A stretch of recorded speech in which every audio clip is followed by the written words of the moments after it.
vous avez un vieux iPhone ou bien un vieux iPad et voudriez les revendre, Apple est prête à vous les racheter.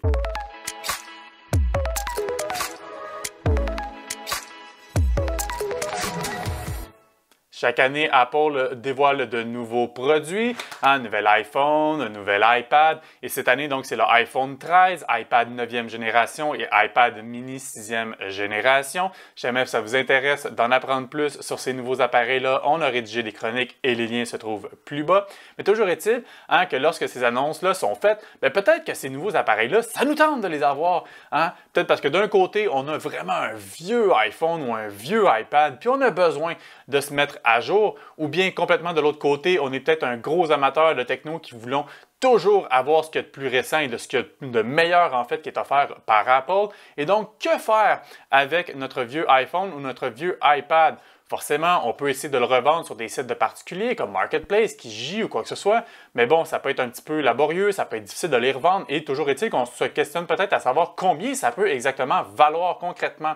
Eh bien, Apple est carrément prêt à racheter vos appareils d'une part pour les composants ou carrément pour les revendre une fois qu'ils ont été remis à neuf. Mais donc, avec son programme Trade-in, on peut carrément savoir la valeur que vaut notre vieil iPhone et notre vieux iPad. Donc, ça peut être pratique d'une part, encore une fois, si on veut le vendre par nous-mêmes à un particulier, de savoir la valeur de base. Mais sinon, si on veut carrément le revendre à Apple, qui dans le fond, si on achète un nouveau produit, ils vont nous remettre une remise par rapport à la valeur du vieil appareil qu'on leur remet, ou carrément, on peut leur revendre contre une carte Apple Store de la même valeur de notre appareil pour après ça s'acheter évidemment d'autres appareils à la pomme. Mais donc, combien ça peut valoir?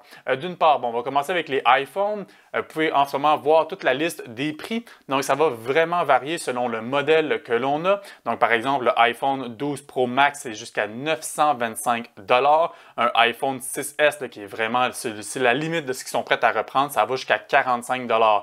Mais toujours est-il, donc, on a toute une gamme de prix et ça va vraiment varier selon l'état de notre appareil. Donc, essentiellement, on se rend sur le site, on rentre le numéro de série de notre appareil et après ça, Apple va simplement nous poser quelques questions. Est-ce que les boutons fonctionnent? Est-ce que l'écran est craqué ou quoi que ce soit? Et à partir de là, ils vont être en mesure de nous donner un devis à savoir combien peut valoir justement notre iPhone.